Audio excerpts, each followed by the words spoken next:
Hello everybody, welcome to the heat calculations flipped lesson for our phases, states of matter and phase changes unit. I'm very excited to share with you. Our goals are to calculate the amount of heat required to warm a substance in a single state of matter and to calculate the amount of heat required for a substance to undergo a phase change. The most difficult part of this unit is not the calculations, it's understanding what calculation needs to be done where. So let's go slowly and make sure that we are very clear about all the concepts involved in preparing to make these calculations. First of all, if you look, this is a heating curve. How do I know that this is a heating curve? I know this is a heating curve because you'll notice that the time in minutes increases, which means we continually apply heat. And as we do that, the temperature is increasing.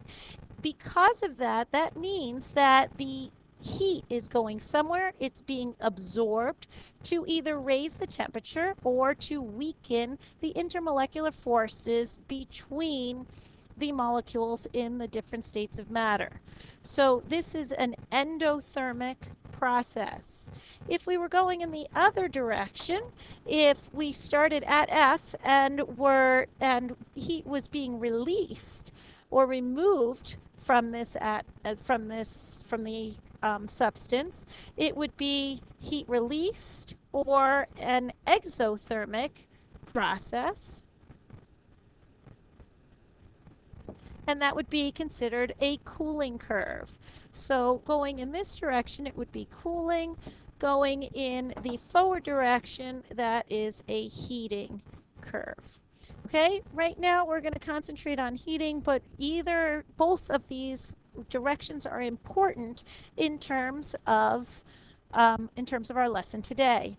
Now, very important, you should remember from our lab that any line segment that has a positive slope represents a single state of matter. So between A and B, we have 3 positive slopes. Between A and B, we are that's the coldest temperature, and so that is in the solid state. Between C and D, the substance is in the liquid state, and between E and F, the substance is in the gaseous state or vapor state. So that means between B and C, the substance exists as both a solid and a liquid. The name of that phase change that's happening there, we refer to as fusion. Okay, and then, or melting. Between D and E, the substance is changing state again, this time from a liquid to a gas. On the heating curve, that represents vaporization or boiling. Just for kicks, let's go the other direction and just label the phase changes in the if it was a cooling curve that we were looking at. Instead of going from a liquid to a gas, up here at D we'd be going from a gas to a liquid. Going from a gas to a liquid is known as condensation. And from C to B, if we were cooling, would be going from, the phase change would be going from a liquid to a solid. From a liquid to a solid is known as solidification or freezing. One of the big concepts to note is that fusion or melting happens at the same temperature as solidification and freezing, and vaporization or boiling happens at the same temperature as condensation. Moving right along, let's start talking about some of the important vocabulary we have for this unit then, and for this particular lesson. So the first important vocabulary word you need to know is the heat of fusion. Now, look at what it says here. The heat of fusion is the same thing as the heat of solidification. That's on purpose because fusion is going from a solid to a liquid. It's melting. And that's the exact opposite process of solidification. And as we just said, solidification is going from a liquid to a solid. Because they are opposite processes, they happen at the same temperature.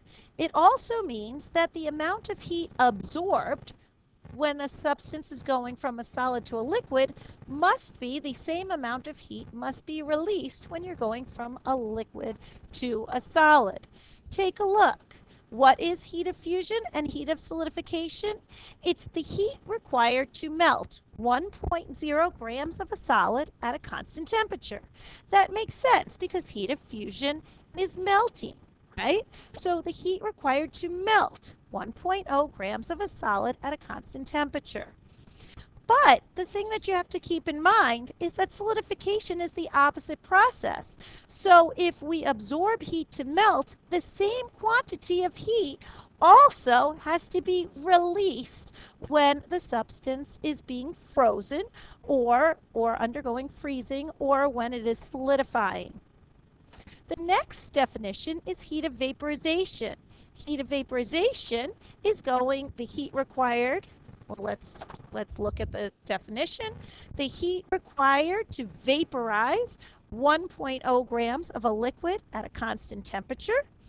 Okay, now if you notice, heat of vaporization is the amount of energy it takes to vaporize, which is going from a liquid to a gas, 1.0 grams of a liquid at a constant temperature. But the opposite process is condensation. And remember, that happens at the same temperature, going from a gas to a liquid.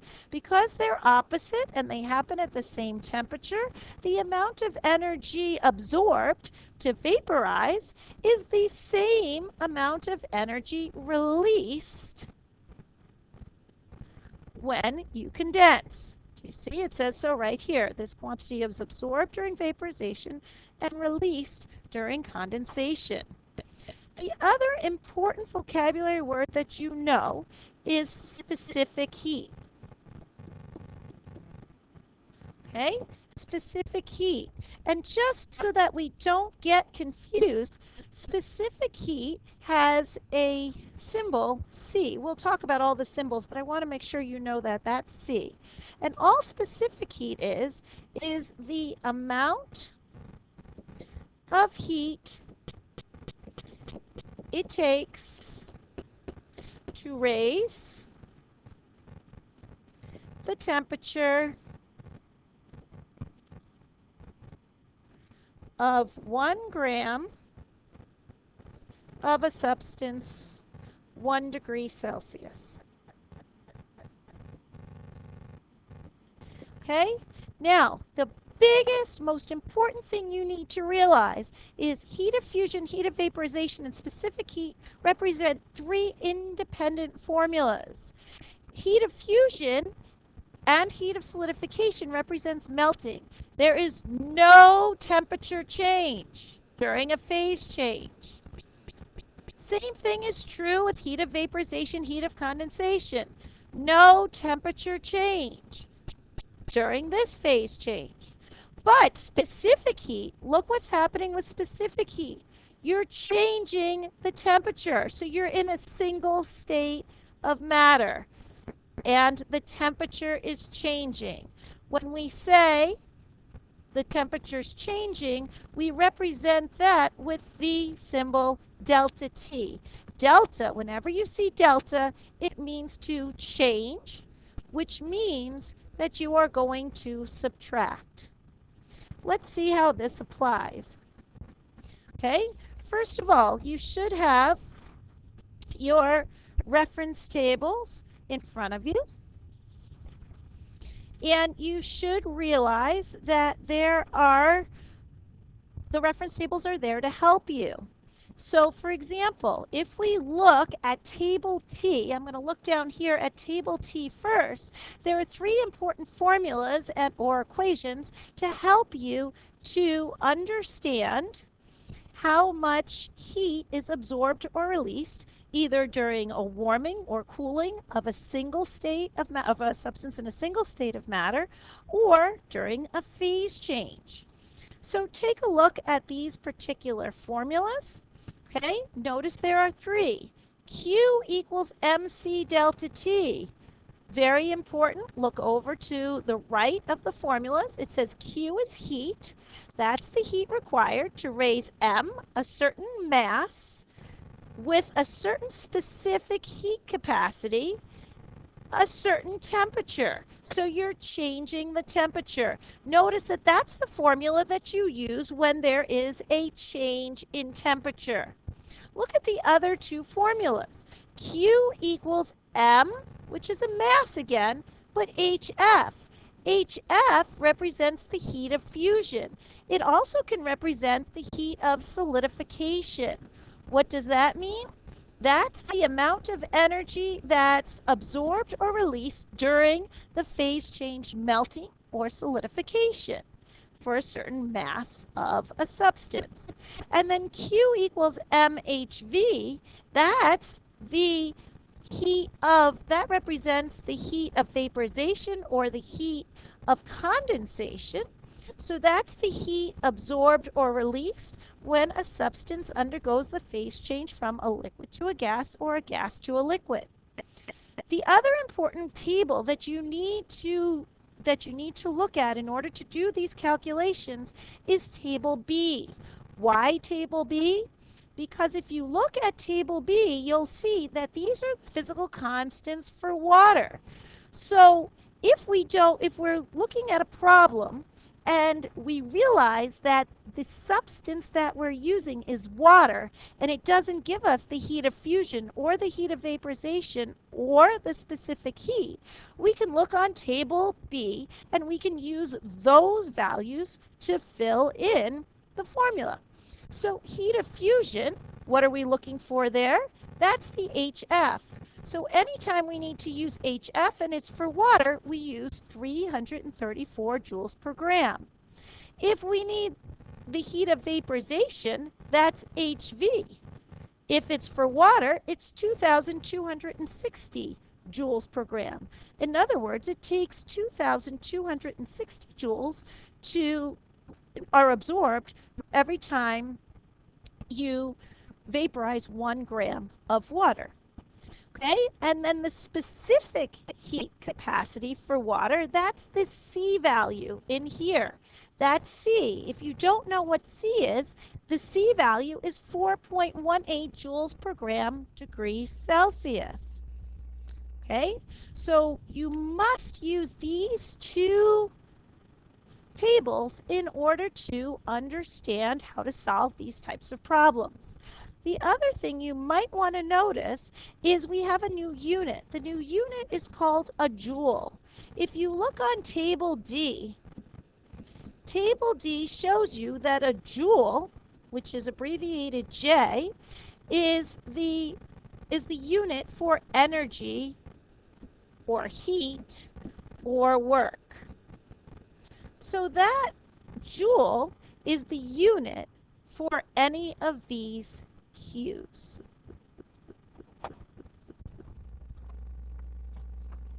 Okay, now, when are we going to use these particular formulas?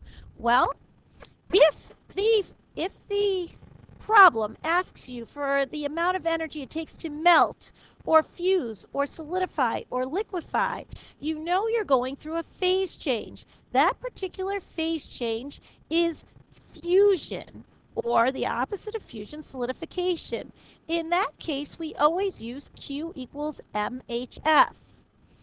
If, on the other hand, it's going through a phase change, but not a phase change from a solid to a liquid or a liquid to a solid, we're going to use boil. If the word says boil, vaporize, or condense, in other words, we're going from a phase change from a liquid to a gas or a gas to a liquid, you're going to use Q equals mHV. If, however, there is a change in temperature, we're heating something, we're warming something, we're cooling something, we're changing its temperature, in that case, you need to use the formula that has delta T in it. Very, very, very important. And in that case, we'd need the specific heat in addition to the mass. Now, before we get started, we need to make sure we remember how to convert. So let's say we have 10 joules and we need to go to kilojoules. Remember, we could use our kids table. Kids hate doing units during certain months. We have 10 joules. Joules is a unit right here. We have 10 joules and we have to go to kilojoules. So we need to move our decimal 1, 2, 3 places to the left. So we start with 10. We put our pen at the end of the whole number where the decimal would be, and we move our pen 3 places to the left, and we get our value as 0.010 kilojoules. And that makes sense because kilojoules are much bigger than joules, so we would have more joules than we would have kilojoules. Let's look at our second problem. We're going from kilojoules to joules. In this case, we're starting at kilojoules, and now we're moving to joules. 1, 2, 3 places to the right. So the same thing. We take our pen, we find where the decimal would be. It would be after the whole number. Move our pen 3 places to the right and add the decimal. So 3 kilojoules, and kilo means 1,000, so that makes sense, is going to be 3,000 joules. Also, you might need to write a number in scientific notation. Remember, if you write a number between scientific notation, you need a number that's between 1 and 9. So I'm going to put my decimal right here, and it becomes 1.0 times 10.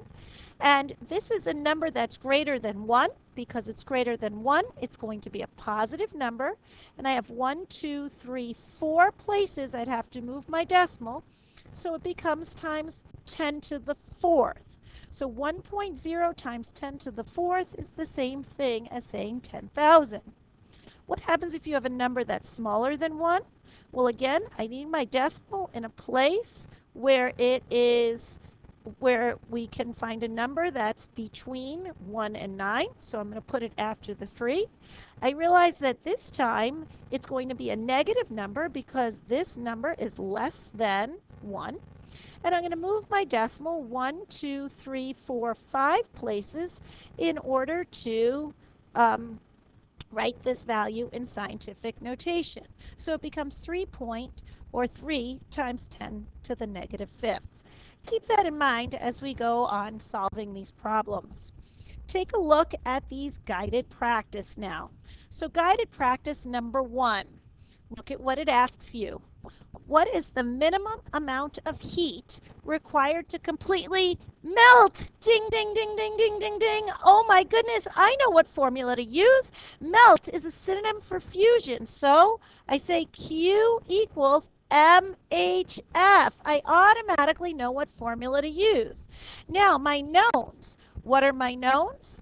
In this case, it tells you my knowns, I have 20 grams of ice, water ice. So it's 20.0 grams. If I don't remember what grams are, I can look on table D, and I know that grams is a unit for mass, so that's an M. Now, so I know that my mass is 20.0 grams, but I don't know what my HF is. But wait a minute, I think I do, because the other thing I know is that it's ice, which is water. So where can I go look for HF if I know it's water? I can look at table B. And when I look at HF, I realize that it's 334 joules per gram. Okay?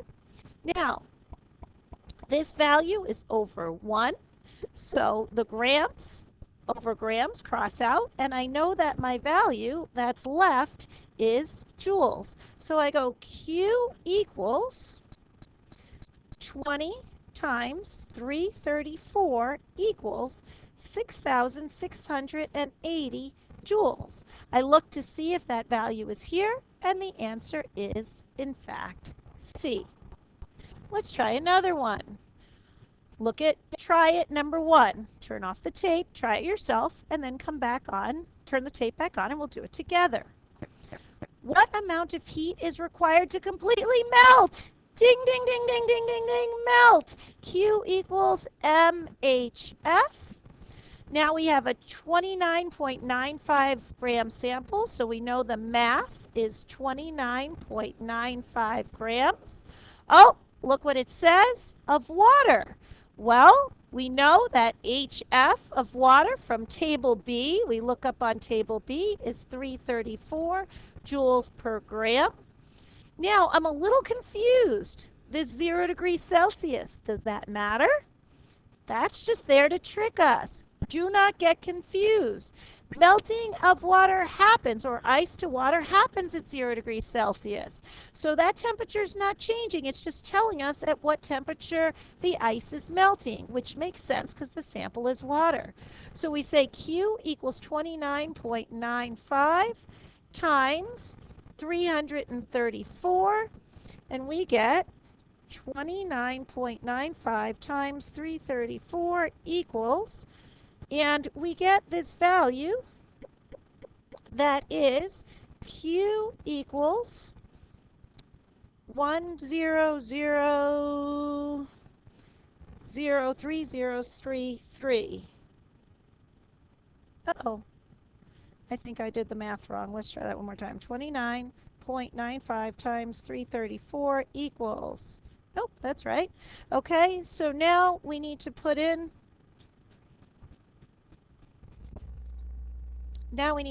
our value.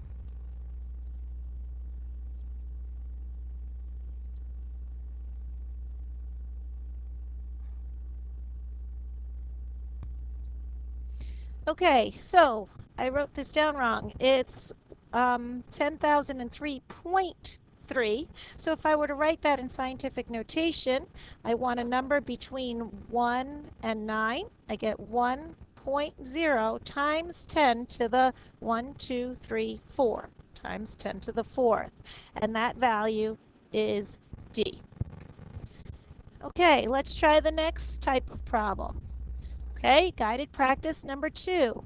How much energy is required to vaporize 10 grams of water at its boiling point? Well, again, ding, ding, ding, ding, ding, you see vaporize. You know the formula is Q equals mHV. That's the vaporize formula. What are our knowns? Our knowns, we have 10.00 grams of water. We know it's water. That's very important because we know we can go to table B and we can look up what it means to vaporize water. Okay, on table B, then what we can do is we can see that it says that vaporizing water is 2,260 joules per gram. So now I substitute in Q equals 10.00 grams times 2,260 joules per gram.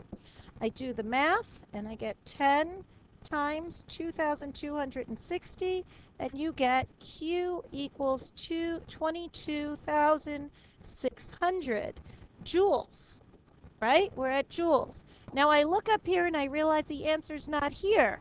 That's because the answer's in joules, but their answers are in kilojoules. Well, how can I convert? I go, kids hate doing units during certain months. I'm at joules, and I have to go to kilojoules. I move the decimal 3 places to the left, put my pen on where the decimal would be, 3 places to the left, and I get 22.6 kilojoules. The answer is D. Take a look at try it number 2. Turn off your video, try it, and then turn it back on. Okay, the heat of vaporization of a liquid. Oh, interesting. Heat of vaporization of a liquid, that's HV, is 1340 joules per gram. They're giving that to us. That means something very important. That means it's not water. We're using something different. So what is the minimum number of joules? Ooh, what's the number of joules? So what are we looking for? We're looking for Q. We don't know Q. Needed to change 40 grams. So 40 grams is our mass, 40.0 grams. So we say, okay, Q equals mHV. It's at its boiling point, so there's no change in temperature. We do 40.0 times 1340, and we get 40 times 1340 gives us Q equals 53,000. Whoa, it's not writing very well. Sorry about that.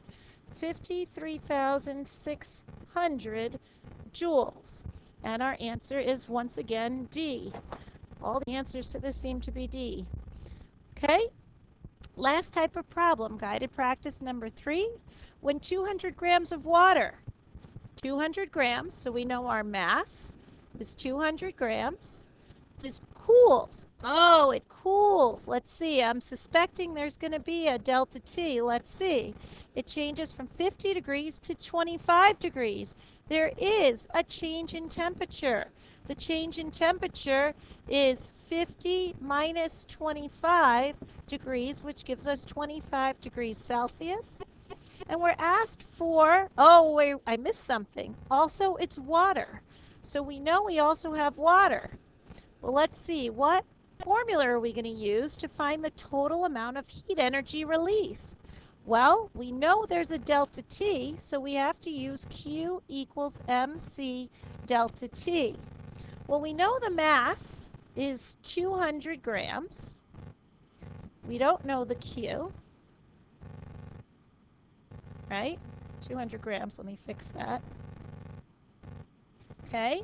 The C now, how do we find the C? Well, we know it's water, so we look on table B and we see that C is 4.18 joules per gram degree Celsius.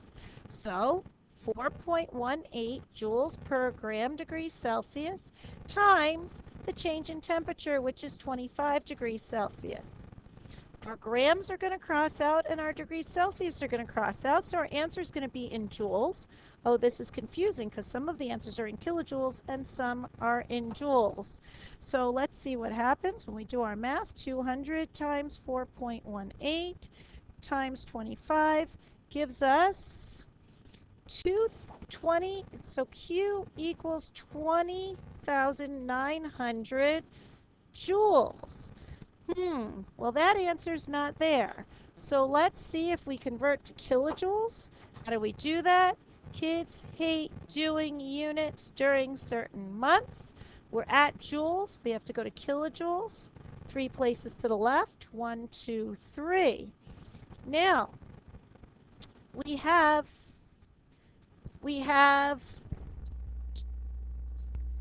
now you should see that there is only 2 significant figures in 25, so they're writing their answer in for 2 significant figures. Actually, this 200 over here, there should have been a decimal point after the 200 to make that 3 significant figures, but we'll pretend that that exists there. And so what we do is we get 20.9 kilojoules. And if we round that to 2 significant figures, it's 21 kilojoules.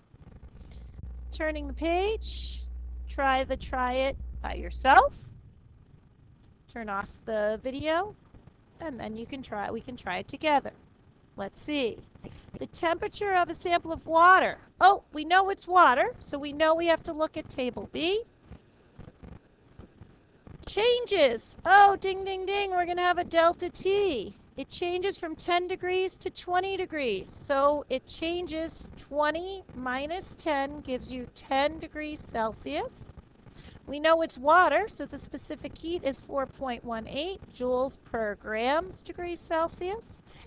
And it says when the sample absorbs 418 joules of heat. Joules of heat. It absorbs heat, 418 joules. What are we looking for? This time, our unknown is the mass. Okay? So what formula do we use? We're still using Q equals mc delta T, but this time we're solving for mass. We can do that in one of 2 ways. You can rearrange the formula, Or you can substitute everything in and then you can solve for the mass. Okay, so let's see. So if we just want to substitute in, we have 418 equals, we don't know the mass, the specific heat is 4.18, and the change in temperature is 10. So we get 418 equals the mass, 4.18 times 10 is 41.8. Divide both sides to get m by itself by 41.8. Divide by 41.8. And you get 418 divided by 41.8 is equal to 10, equals the mass. And your answer is B. Okay? Now, you have 3 apply it problems. Turn off the video, try them yourselves, and then turn it back on, and we'll solve them together.